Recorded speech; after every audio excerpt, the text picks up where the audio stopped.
ತುಂಬ ವಿಭಿನ್ನತೆ ವಿಶೇಷವಾಗಿ ನಿರ್ದೇಶನ ಮಾಡುವಂಥ ಹಾಲಿವುಡ್ ಡೈರೆಕ್ಟರ್ಗಳಲ್ಲಿ ನನ್ನ ಫೇವ್ರೆಟ್ ಲಿಸ್ಟಲ್ಲಿ ಇರುವಂಥ ಏಕೈಕ ಡೈರೆಕ್ಟರ್ ಸ್ಪಿಲ್ಬರ್ಗ್ ಅವರು. ಇವರ ಸಿನಿಮಾಗಳೇ ಒಂಥರ ನಮ್ಮ ಚೈಲ್ಡ್ಹುಡ್ ಡೇಸ್ ನಮ್ಮ ಮೆಮೊರೀಸಲ್ಲಿ ಉಳ್ಕೊಂಬಿಟ್ಟಿದೆ. ಅದರಲ್ಲಿ ನನ್ನ ಹಾರ್ಟ್ ಫೇವ್ರೆಟ್ ಯಾವುದಪ್ಪ ಅಂದರೆ ಜುರಾಸಿಕ್ ಪಾರ್ಕ್. ವೆಲ್ಕಮ್ ಟು ರಾಜಧಾನಿ ಐಕ್ಲು. ಆದಷ್ಟು ಬೇಗ ಸಬ್ಸ್ಕ್ರೈಬ್ ಮಾಡ್ಕೊಳ್ಳಿ. ಬನ್ನಿ, ಡಿಸ್ಕ್ಲೋಸರ್ ಡೇ ಸ್ಪಿಲ್ಬರ್ಗ್ ಅವರ ಸಿನಿಮಾ. ಈ ಸಿನಿಮಾ ನೋಡಿದ್ರೆ ನನಗೇನು ಅನ್ನಿಸ್ತು ಅನ್ನೋದನ್ನ ನಾನು ಡೀಟೇಲಾಗಿ ಹೇಳ್ತೀನಿ. ಕಮಾನ್, ಮ್ಯಾಟ್ರ್ ಮುಗಿಸೋಣ. ಪ್ರತಿಯೊಂದಕ್ಕೂ ಕನೆಕ್ಷನ್ಸ್ಗಳಿರುತ್ತೆ, ಪ್ರತಿಯೊಂದು ಎಮೋಷನ್ಸ್ಗೂ ಒಂದು ಎಂಡ್ ಅನ್ನೋದಿರುತ್ತೆ. ಪ್ರತಿಯೊಂದು ಜೀವಿಗೂ ಇನ್ಕ್ಲೂಡಿಂಗ್ ಹ್ಯೂಮನ್ ಸೇರಿ ಎಲ್ಲದಕ್ಕೂ ಒಂದು ಕನ್ಕ್ಲೂಷನ್ ಅನ್ನೋದು ಬೇಕು.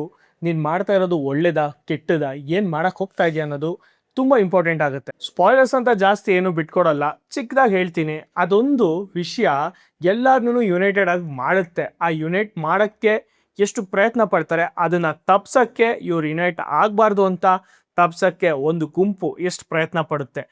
ಫೈನಲಿ ಯುನೈಟ್ ಆದಮೇಲೆ ಏನು ಎತ್ತ ಅನ್ನೋದೇ ಈ ಸಿನಿಮಾ. ಕೇಳಿದವ್ರಿಗೆ ಇದೇನಪ್ಪ ಇದು ಸಿಂಪಲ್ ಆಗಿದೆ ಅನ್ಸುತ್ತೆ. ಹೌದು, ಲೈನ್ ಸಿಂಪಲ್ಲೇ.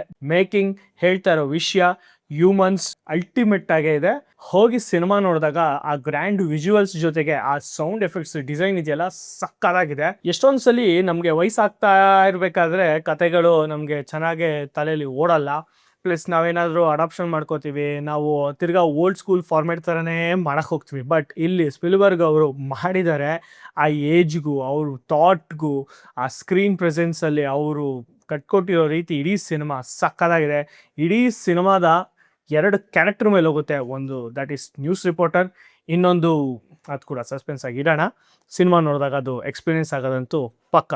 ಈ ಸಿನಿಮಾಗಳಲ್ಲಿ ನಾವು ಜಾಸ್ತಿ ಎಕ್ಸ್ಪೆಕ್ಟೇಷನ್ ಇಟ್ಕೊಳಕ್ಕೆ ಹೋಗಬೇಕು. ಸಿನಿಮಾ ನೋಡಬೇಕು, ಎಂಜಾಯ್ ಮಾಡಬೇಕು. ಯಾವುದೋ ಒಂದು ವಿಚಾರನ ಗಟ್ಟಿಯಾಗಿ ಅದನ್ನು ನಿಮಗೆ ಹೇಳ್ತಾ ಇರೋದು ಅರ್ಥ ಮಾಡ್ಕೊಳ್ಳಿ ಅಂತಲೇ ಹೇಳಿದ್ದಾರೆ. ಈ ಸಿನಿಮಾ ನೋಡಿದಾಗ ಒಂದಂತೂ ಕ್ಲಿಯರ್ ಆಗಿ ಹ್ಯೂಮನ್ಸ್ ಅರ್ಥ ಮಾಡ್ಕೋಬೇಕು. ದಟ್ ಈಸ್ ನಮ್ಮ ಪರಿಸರ ಮತ್ತು ನಮ್ಮ ಮನಸ್ಥಿತಿ ಯಾವ ಥರ ಇಟ್ಕೊಂಡ್ರೆ ನಮ್ಗೆ ಏನಾಗುತ್ತೆ ಅನ್ನೋದು ಇಡೀ ಸಿನಿಮಾದಲ್ಲಿ ಸಖತ್ತಾಗೇನೆ ತೋರಿಸಿದ್ದಾರೆ. ಸೆಕೆಂಡ್ ಪಾಯಿಂಟ್ ಏನಪ್ಪ ಅಂದರೆ, ಈ ಸಿನಿಮಾ ಒಂದು ಕಡೆ ನಿಲ್ಲಲ್ಲ, ಟ್ರಾವೆಲ್ ಆಗುತ್ತೆ. ನಮಗೆ ಗೊತ್ತು ಕ್ಲೈಮ್ಯಾಕ್ಸ್ ಏನಾಗಬಹುದು ಅಂತ ಎಕ್ಸ್ಪೆಕ್ಟೇಷನ್ ಇಟ್ಕೊಂಡಿರ್ತೀವಿ. ಸಿನಿಮಾ ನೋಡಿರೋರಿಗೆ ಅದೊಂದು ಎಕ್ಸ್ಪೀರಿಯೆನ್ಸ್ ಚೆನ್ನಾಗಾಗುತ್ತೆ.